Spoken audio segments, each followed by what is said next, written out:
5 years of Reshma. இன்னைக்கு இப்படி ஒரு இடத்துல இருக்கேன்னு நினைக்கும்போது ரொம்ப சந்தோஷமா இருக்கு. உங்க ரெண்டு பேரும் இல்லைன்னா இன்னைக்கு ரேஷ்மா இங்க இல்ல.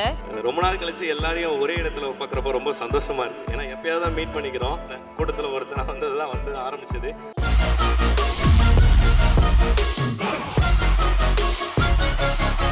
அடுத்து நாக் அவுட்னுடைய ரொம்ப ஸ்பெஷல் ஃபேஸஸ் ரெண்டு பேருடைய next AV. So can we have the AV please? Vasanth. இவன் பேர்ல வெற்றி இருக்கிறதால மட்டுமே இவன் இவ்வளவு தூரம் வளர்ந்து நிக்கல. வெயிலோடு விளையாடுன்னு கிராமத்துல சாதாரணமான குடும்பத்துல பிறந்து வளர்ந்தவன் தான் இந்த வெற்றி வசந்த். ஆரம்பத்துல சினிமா மேல எந்த ஒரு ஆசையும் இல்லைனாலும் காலேஜ்ல ஷார்ட் பிலிம் எடுக்கிற கேங்கோட சேர்ந்து சின்ன சின்னதா ஷார்ட் பிலிம் பண்றாங்க. ஒரு வழியா காலேஜையும் முடிக்கிறான். அடுத்ததா லைஃப்ல என்ன பண்றதுன்னு யோசிக்கும் போது சினிமா ஆசை மட்டும் அவன் மனசுல இருந்துகிட்டே இருந்துச்சு. ட்ரை பண்ணி பார்த்தாதான் என்ன அப்படின்னு யோசிச்சான். சென்னைக்கு வரான்.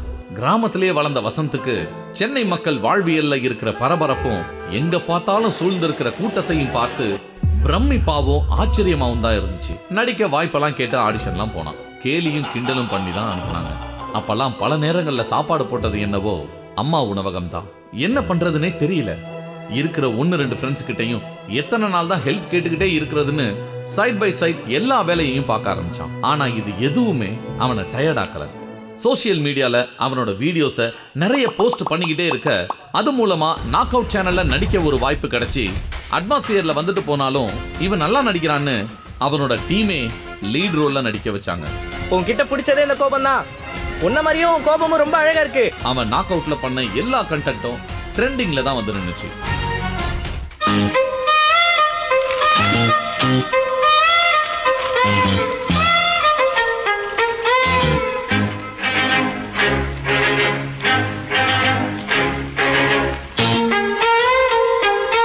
அதுல கிடைச்ச ரெகக்னைசேஷன் மூலமா விகடன் ப்ரொடக்ஷன் பண்ற சீரியல்ல லீட் ரோல் பண்ற வாய்ப்பு அவனுக்கு கிடைச்சது. அதுல இருந்து வெற்றி வசந்த் 2 முத்துவா சேஞ்ச் ஓவரும் ஆகுறான். இன்னைக்கு சிறகடிக்க ஆசையில முத்து என்ன பண்றாங்கிற பேச்சு தான் ஆடியன்ஸ் கிட்ட அதிகமா இருக்குது. விஜய் டிவில இவனோட சீரியல் தான் டிஆர்பில நம்பர் 1 மாறுச்சு. டிஜிட்டல்ல வெற்றி வசந்த், சின்ன திரையில முத்து. நாளைக்கு வெள்ளி திரையில என்னவா இருக்க போறாருன்னு பார்க்கலாம். ரேஷ்மா.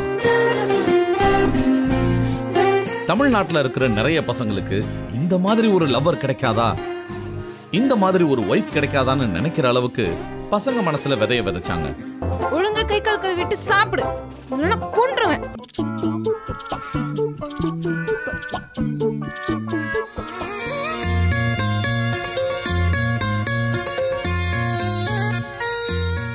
ஹே, நான் நினைச்ச மாதிரி அவனும் என்ன லவ் பண்றான்டி. உன் லவ் சொல்லிட்டியா அப்போ? இல்ல, நான் எதுக்கு சொல்லணும்? கொஞ்ச நாள் இப்படியே என்ன லவ் பண்ணட்டும். கெட்டி மேளம் சீரிஸ் மூலமா தான் நாக் அவுட்ல இவங்க அறிமுகமானாங்க. நான் பிரெக்னெண்டா இருக்கேன். நிஜமா தான் சொல்றியா? என்னால் நம்பவே முடியல. நீ என்ன சந்தேகப்படுறியா இல்ல உன்ன சந்தேகப்படுறியா? சரி, ஓகே, ஆல் தி பெஸ்ட். உனக்கு கொஞ்சம் கூட ஹாப்பியாவே இல்லையா? இதுல என்ன இருக்கு? ஹார்ட் ஒர்க் பண்ண ப்ரமோஷன் கிடைச்சுதானே ஆகணும். இவங்க பண்ண மத்த எல்லா கண்டென்ட்டையும் விட நான் பிழை நீ மழலை ரொம்பவே தனித்துவமானது. ஒரு பிரெக்னன்ட் விமன் தன்னோட பிரெக்னன்சி டைம்ல எவ்வளவு கஷ்டங்களை அனுபவிப்பா, அதுவும் நேச்சுரல் பர்த்துக்காக ஒரு தாயா தன்னை எவ்வளவு தயார்படுத்துறாங்கிறத ரொம்பவே நேர்த்தியா நடிச்சு காமிச்சிருப்பாங்க. அவங்களோட அடுத்த வளர்ச்சியா யார முழு நேரமும் நினைக்கிறோமோ அவங்க மாதிரி தான் குழந்தை பிறக்கும். அப்போ அத்தான மாதிரி தான் பிறக்கணும். பாரதி கண்ணமால அமைதியான பொண்ணாவும் சக்திவேல்ல அப்படியே நேரெதிரா குறும்புத்தனமான பொண்ணாவும் நடிச்சு அசத்திருப்பாங்க. கொட்டு வாங்கினாலும் தங்க மோதிர கையால கொட்டு வாங்கணும்னு சொல்லுவாங்கல்ல, அது மாதிரிதான் இயக்குனர் இமயத்தின் மகளாவே திரு மாணிக்கம் திரைப்படத்தின் மூலமா வெள்ளித்திரையில அறிமுகமாகறாங்க. இன்னும் நிறைய திரைப்படங்கள்ல அவங்க நடிக்க நாக் அவுட் சார்பாக வாழ்த்துக்கள். இப்போ அன்போட மேடைக்கு அழைக்கிறோம் வெற்றி and Reshma.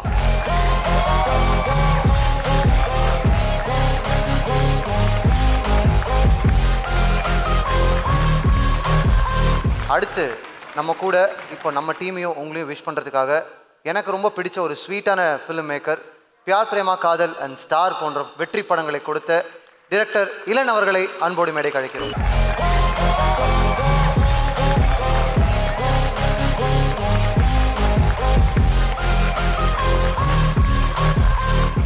Super Ilan.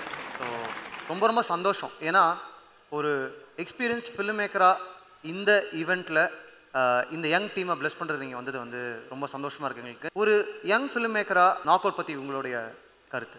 S இல்லை, நானுமே ஷார்ட் ஃபிலிம்ஸ் பண்ணும்போது யூடியூப் 2009 நினைக்கிறேன், 9 அப்போல்லாம் வந்து இதே மாதிரி தான், சிமிலர் தான். இப்போ உங்களுக்கு நாக் அவுட் அப்படின்ற மாதிரி நான் ஒரு சேனல் வச்சுருந்தேன், வாவ் டேட் அப்படின்னு வச்சுருந்தேன். Wow date? எஸ்.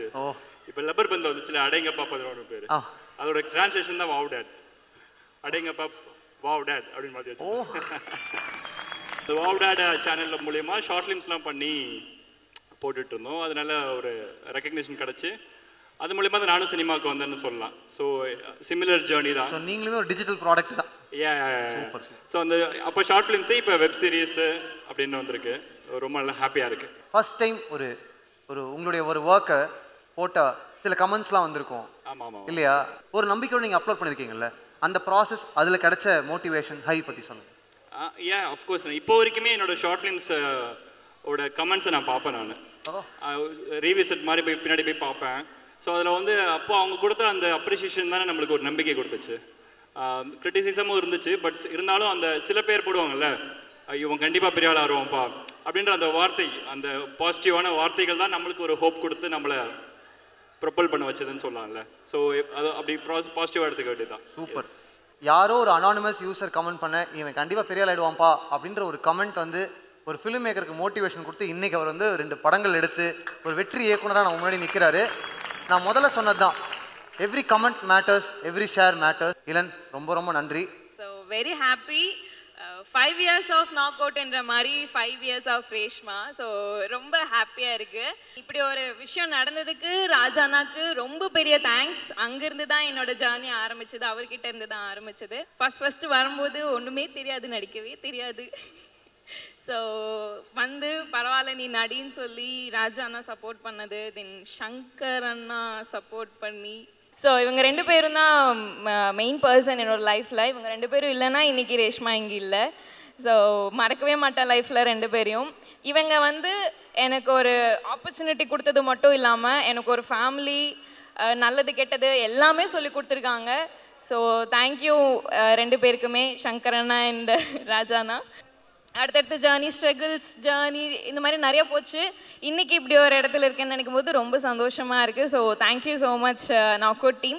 மெயினாக என்னோட directors, knock out directors, editors, cameraman Soundar, Nizam, கோன் அண்ணன், சதா அண்ணன், பாலா அண்ணன், லிஸ்ட்டு பெருசாக போய்கிட்டே இருக்குது. சொல்லலைன்னா தப்பாக எடுத்துக்காதீங்க. இவங்க எல்லாரும் தான் மெயின் என்னோட டேரக்டர்ஸ்னால் டேரக்டர்ஸ் மாதிரி இல்லை, அவங்க எல்லாம் ஒரு அண்ணா அந்த மாதிரி தான். ஷூட்டே வந்து ரொம்ப ஜாலியாக போகும். Thank you so much knock out team. இன்னைக்கு நாக் அவுட் இல்லைன்னா நான் இங்கே இல்லை. எல்லாருக்கும் வணக்கம். ரொம்ப நாள் கழிச்சு எல்லாரையும் ஒரே இடத்துல பார்க்குறப்போ ரொம்ப சந்தோஷமாக இருக்குது. ஏன்னா எப்போயாவது தான் மீட் பண்ணிக்கிறோம், அங்கங்கே எல்லோரும் பிரிஞ்சு இருக்கனால தனித்தனியாக தான் மீட் பண்ணுற மாதிரி இருக்குது. ஸோ எல்லாரையும் மீட் பண்ணுறப்போ ரொம்ப சந்தோஷமாக இருக்குது. எங்கேருந்து ஸ்டார்ட் பண்ணுறதுன்னு தெரில. பிள்ளையார் சொல்லி போட்ட இடத்துல தான் ஸ்டார்ட் பண்ணணும். குரு அண்ணன் இவர் தான் வந்து என்னோடய பிறந்தநாள் மார்ச் 20 அன்றைக்கி வந்து என் பசங்க கேக் வெட்டிட்டு போகிறானுங்க. அப்போ வந்து இன்ஸ்டாகிராமில் ஏதோ பார்க்குறப்போ அவரோட வீடியோ பார்க்குறேன்.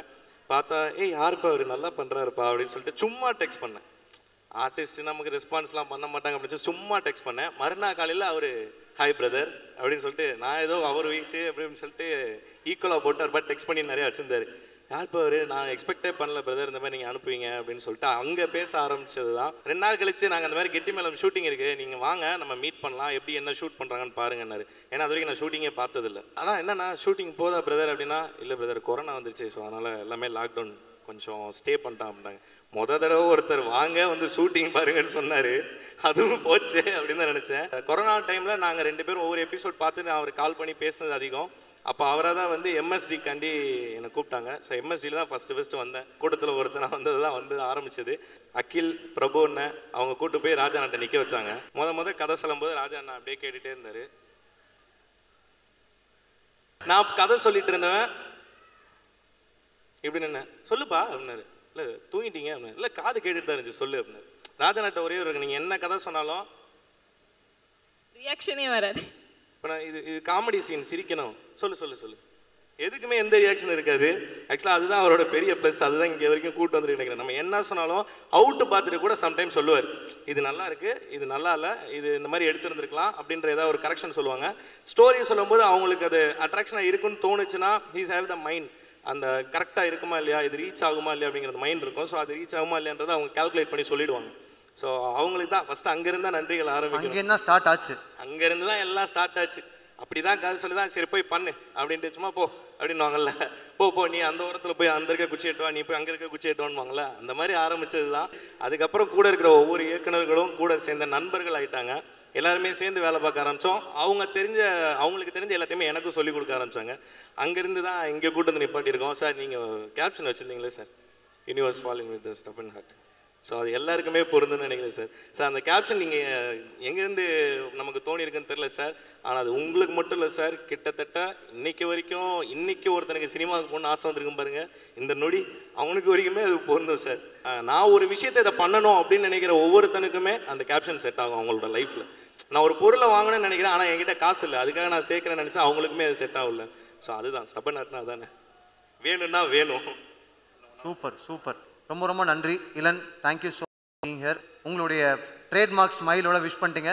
Thank you so much. இளன் அவர்களுக்கு ஒரு சிறிய நினைவு பரிசு சரஸ்வதி கேட்ரிங் CEO அவர்கள் கையால்.